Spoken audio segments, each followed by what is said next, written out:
जिस महिला को किसी मंदिर का पुजारी बनना चाहिए था, उसे केंद्र सरकार ने राष्ट्रीय पिछड़ा वर्ग आयोग का अध्यक्ष नियुक्त किया है। साध्वी निरंजन ज्योति को राष्ट्रीय पिछड़ा वर्ग आयोग का अध्यक्ष बनाना समझ से परे है। जिस महिला का सामाजिक न्याय, भेदभाव और पिछड़े वर्ग के संघर्ष से कोई ठोस जुड़ाव नहीं रहा, उसे इतने महत्वपूर्ण संवैधानिक पद पर बैठाना क्या सही है? क्या यह नियुक्ति योग्यता पर आधारित है या केवल राजनीतिक निर्णय?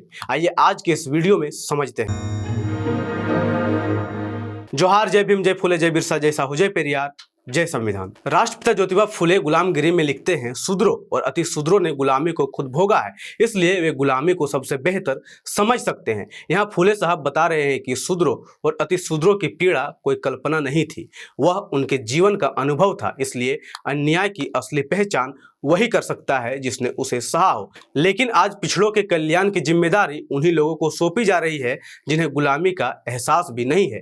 केंद्र सरकार ने 18 मार्च 2026 को पूर्व केंद्रीय राज्य मंत्री और बीजेपी की वरिष्ठ नेता साध्वी निरंजन ज्योति को राष्ट्रीय पिछड़ा वर्ग आयोग का नया अध्यक्ष नियुक्त किया है। पदभार संभालने के बाद साध्वी निरंजन ज्योति ने महामहिम राष्ट्रपति महोदया और प्रधानमंत्री नरेंद्र मोदी का आभार व्यक्त करते हुए कहा कि राष्ट्रीय पिछड़ा वर्ग आयोग का यह संकल्प है कि पिछड़े समाज को न्याय, सुरक्षा, सम्मान और विकास के समान अवसर प्राप्त हो। इसी भावना के साथ आयोग कार्य करने के लिए प्रतिबद्ध है। बता दें कि साध्वी निरंजन ज्योति केंद्र की नरेंद्र मोदी सरकार के पहले 2 कार्यकाल में मंत्री रही है। उन्हें 2014 में केंद्रीय खाद्य प्रसंस्करण उद्योग राज्य मंत्री बनाया गया था। फिर 2019 में दूसरी बार सरकार बनने पर साध्वी निरंजन ज्योति को ग्रामीण विकास मंत्रालय की जिम्मेदारी सौंपी गई। लेकिन यहाँ एक सवाल जो आज लोगों के मन में है कि क्या साध्वी निरंजन ज्योति पिछड़ों का दर्द समझ पाएगी? सरकार चाहती तो किसी पिछड़े को इस पद पर बैठा सकती थी, या फिर बीजेपी में कोई भी पिछड़ा वर्ग का नेता इस पद के लायक ही नहीं है।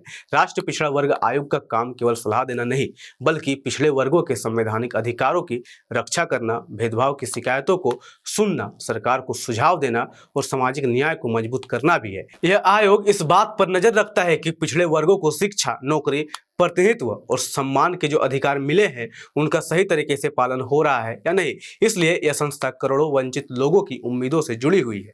इसी वजह से इसके अध्यक्ष पद पर ऐसा व्यक्ति होना चाहिए जिसने शोषण, अपमान, भेदभाव और सामाजिक अन्याय को करीब से देखा हो। जो व्यक्ति खुद इन हालात से गुजरा हो, वही पिछड़े समाज की पीड़ा, संघर्ष और जरूरत को सच में समझ सकता है। वह इस पद को सिर्फ एक सरकारी जिम्मेदारी की तरह नहीं, बल्कि सामाजिक न्याय के मिशन की तरह देखेगा। जिसने दर्द झेला हो, वही न्याय की अहमियत को गहराई से समझता है। राष्ट्रीय पिछड़ा वर्ग आयोग जैसे महत्वपूर्ण पद पर वही व्यक्ति सबसे बेहतर साबित होगा जो केवल पढ़ा लिखा और सक्षम ही नहीं, बल्कि सामाजिक शोषण की सच्चाई से भी परिचित हो। क्योंकि जो गुलामी और भेदभाव को समझता है, वही वंचितों की आवाज को मजबूती से उठा सकता है और आयोग को वास्तव में न्याय का माध्यम बना सकता है। इस पर आपकी राय क्या है? नीचे कमेंट करें।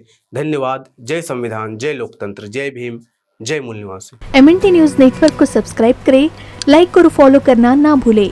साथ ही बेल आइकॉन दबाकर जन जागृति की मुहिम में जुड़े रहें।